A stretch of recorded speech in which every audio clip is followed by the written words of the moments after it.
여러분 안녕하십니까? 화요일 아침 우리 새벽 기도회 시간입니다. 오늘은 시편 72편 1절로부터 20절까지 말씀을 보겠습니다. 이 시편은 정치에 대하여 굉장히 저에게 새로운 통찰을 주는 것 같았습니다.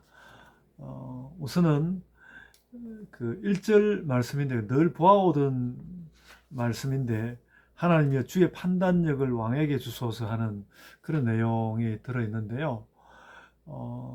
우리는 이제 그런 말을 많이 해왔습니다. 특별히 이제 복음서에서 예수님의 그 메시아 은닉 이런 이야기를 하면서 예수님은 정치적인 메시아로 오시지 않았는데 사람들이 자꾸 예수님을 정치적 메시아로 이해했다라는 그런 이야기를 참 많이 하면서 저도 설교하면서 그런 이야기를 많이 하고 때로는 결기를 담아서 정치가 그렇게 중요한 게 아니다라는 그런 투의 말을 많이 했는데 그러나 오늘 이 우리가 시편에서 보는 말씀은 그와는 전혀 다른 느낌입니다.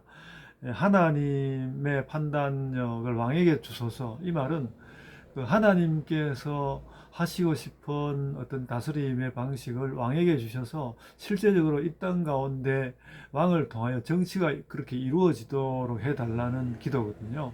그래서 이 72편 1절 말씀은 매우 정치적인 것으로 해석할 수 있는 말씀이고요.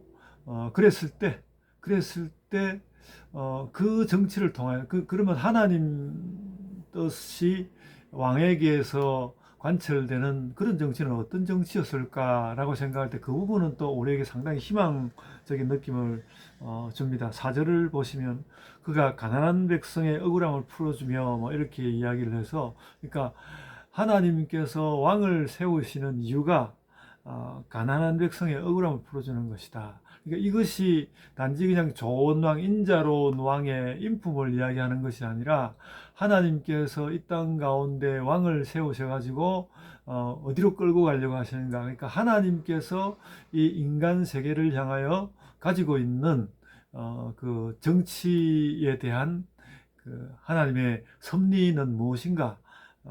가난한 백성의 억울함을 풀어주는 것이다. 뭐 억울함 또 궁핍한 자의 자손을 구원하고 압박하는 자를 끄끄리로다 이렇게 이야기했는데 여기는 구체적으로 경제적으로만 이야기하지 않고 또 이제 가난하기 때문에 정치적으로도 에, 압박당하고 또 자기 소리를 낼 수 없는 이런 자들을 구하시도록 그러니까 그 일을 왕이 해야 한다는 것이죠. 그러니까 이것은 왕이 이렇게 해야 한다는 것은 하나님께서 매우 강하게 이런 정치를 하도록 정치가 그러니까 오늘날은 말하자면 정치가 그와 같이 가야 된다는 것이죠. 정치는 왜 있는가? 가난한 백성의 억울함을 풀어주고 궁핍한 자의 자손을 구원하며 압박하는 자를 꺾는 것이다. 이게 정치의 의미라 할 수 있겠고요. 그러나 뭐 요즘의 정치의 의미가 반드시 이런 것인지는 모르겠습니다. 이런 것은 늘 살아있긴 하지만은 그런 식으로 온전히 지켜진 적은 없었고 늘 이제 그 사회를 어떻든지 이제 사회를 어떤 방식으로든 유지하는 것과 현재의 사회를 유지하는 것과 가난한 자를 돌아보는 그 양자의 충돌 가운데서 적정선을 잘 찾는 정치가가 그래도 좋은 정치가가 되는 것이죠. 지금 우리나라에는 이제 대통령을 뽑기 위해서 여러 가지로 뭐 굉장히 뭐 그 어떤 시대보다도 지금 대통령을 새로 뽑을 시기를 앞두고 아주 뭐 요즘 이제 또 유튜브 같은 게 발전이 되어서 얼마나 많은 그 홍보물과 또 영상물들이 돌고 서로 비난하고 또 서로를 또 자기를 또 주장하고 이런 것들이 얼마나 많은지 모르겠습니다. 근데 그런 모든 것들의 결말은 어, 그 가난한 백성의 억울함을 풀어주는 데 있다. 그 이제 저도 이제 생각해 보면 어떤 그 상당한 제가 보기에 괜찮은 어떤 정치 지도자가 될 수 있었던 사람이 그런 기회를 놓쳐버린 것에 대해서 굉장히 뭐 아쉽고 안타깝고 그런 생각을 많이 했는데, 이제 그런 생각을 버려야 할 것 같고, 여전히 그 가난한 백성의 억울함을 풀어주는 정치인은 어떻게 설 수 있는가라는 그 주제를 가지고 어떤 사람에 얽매이지 않고 또 사라져가는 사람에 대해서도 아쉬워하기보다는 여전히 다가오는 날들에 대하여서 그런 것들이 이룰 수 있도록 우리가 정치에 대하여서 판단하는 것이 옳다라는 생각이 듭니다. 그런 말씀을 드리고요. 그리고 이제 예수께서는 그런데 이 정치에다가 그렇게 모든 것을 걸지 않으셨던 것 같습니다. 예수님은 분명히 그 정치적 메시아가 아닌, 정치적 메시아가 아닌 그 백성들을 위해 희생하는 하나님의 아들로서 오셨단 말이죠. 그래서 우리가 정치와는 다른, 교회가 정치와는 다른 관점에서 원래 정치가 가지고 있던 그 의미를 살려내는, 원래 정치가 하나님께서 이 시편에서 요청했던 그 정치적인 의미, 가난한 자의 억울함을 풀어주는 이런 그 어떤 효과가 정치가 아닌 교회에서, 하나님 나라에서 그런 결과가 나타나야 함을 우리가 깨달아야 하겠습니다. 우리는 뭐 이제 이 땅 삶은 뭐 정치에다 맡기고 우리는 뭐 교회나 잘 세워가자 이렇게 할 부분은 분명히 아닌 것 같고요. 또 그렇다고 해서 막 정치에 뛰어들어서 교회가 온전히 정치와 뒤범벅이 되는 것도 교회의 길은 아닌 것 같고요. 교회가 그런 면에서 교회의 이 정치에 어떻게 참여할 것인가라는 이 부분이 오늘 새삼스럽게 새로운 과제로 등장하는 것을 느낍니다. 그래서 그냥 정치의 뭐 패거리라 그럴까요?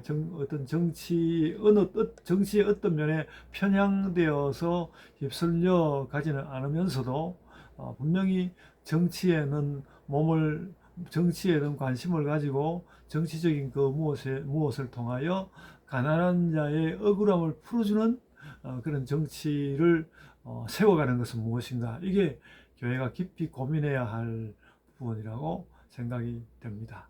이걸 단지 교회의 정치 세력화가 아니라 정치 세력이 말하자면 함부로 나대지 못해서 그 가난한 자의 억울함이 쌓이지 않는 나라가 되는 거, 이거 너무 중요하다는 생각이 들고요. 요즘 정치를 가만히 이게 폭로가 되어서 알려지는 정치 이야기들을 들어보면 얼마나 억울한 일이 많은지 몰라요. 그저 가난한 자만 억울한 게 아니고 부자들도 억울하고, 권력이 없는 자들은 여러 가지 방면에서 억울하게 되는 것을 발견하게 되는데, 그런 것들을 물리치고 어떤 삶의 새로운 자리를 얻는 그런 세계를 향하여 교회가 때로는 견인하고 때로는 뒤따라가면서 할 수 있는 만큼의 역할을 해야 한다는 그런 깨달음을 오늘 시편 72편에서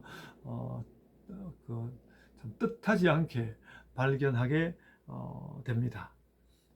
더 또 다른 말씀들이 많이 있고 시편 72편에 또 나눌 말씀이 많이 있지만은 이 시편 72편이 강하게 나타나고 있는 왕이라는 이름을 통하여서 말하는 그 정치의 중요성, 그리고 오늘은 또 그럼에도 예수께서 정치를 벗어났으나 정치적 관심에서 전혀 물러선 것이 아니라 다른 느낌으로 정치에 변화를 주고 여전히 가난한 자의 억울함을 풀어주는 것은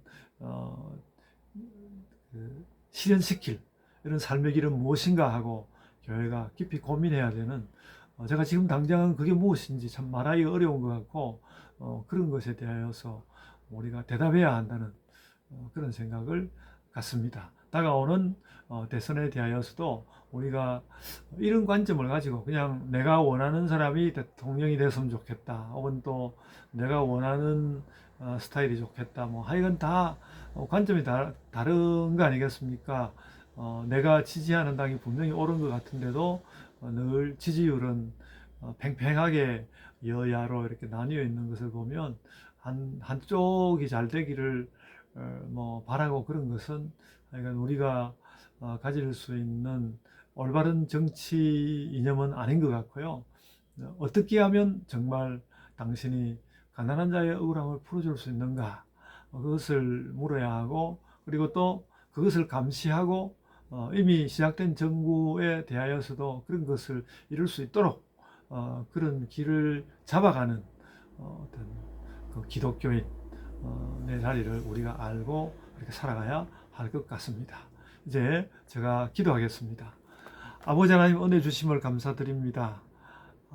정치라는 것 우리가 잘 알지 못하면서 들으는 더럽다 하고, 또 들으는 나는 그만한 용기가 없다고 하고 물러서기 쉽지만, 주님, 그런 일들을 우리 자녀들에게 훈련시키고 준비시키고, 또 저희 자신도 늘 책임 있게 저희 자리에 서는 자들이 되게 하여 주옵소서.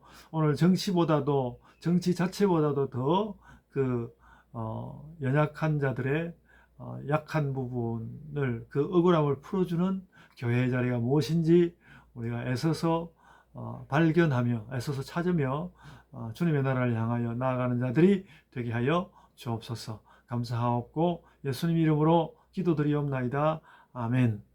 하늘에 계신 우리 아버지여, 이름이 거룩히 여김을 받으시오며 나라가 임하옵시며 뜻이 하늘에서 이룬 것 같이 땅에서도 이루어지이다. 오늘날 우리에게 일용할 양식을 주옵시고, 우리가 우리에게 죄 지은 자를 사하여 준 것 같이 우리 죄를 사하여 주옵시고, 우리를 시험에 들게 하지 마옵시고 다만 악에서 구하옵소서. 나라와 권세와 영광이 아버지께 영원히 있사옵나이다. 아멘. 여러분, 우리가 삶을 잘 살아야 하겠고, 뭔가 좀 더 힘들어 보이고, 우리는 뭐 도저히 내 힘으로는 다가갈 수 없을 것 같은 그런 자리들이 어쩌면 우리가 가야 하는 길일지도 모르겠고, 그러는 가운데서 우리의 십자가가 있을 수도 있겠다라는 생각을 하게 됩니다. 각자 묵상 가운데서 그런 것들을 살펴보시기를 바라고요. 삶도 또 오늘 하루 하나님 앞에서 책임 있게 살아가는 모든 성도들 되시기를 바랍니다. 여기 각자의 기도로 기도하겠습니다.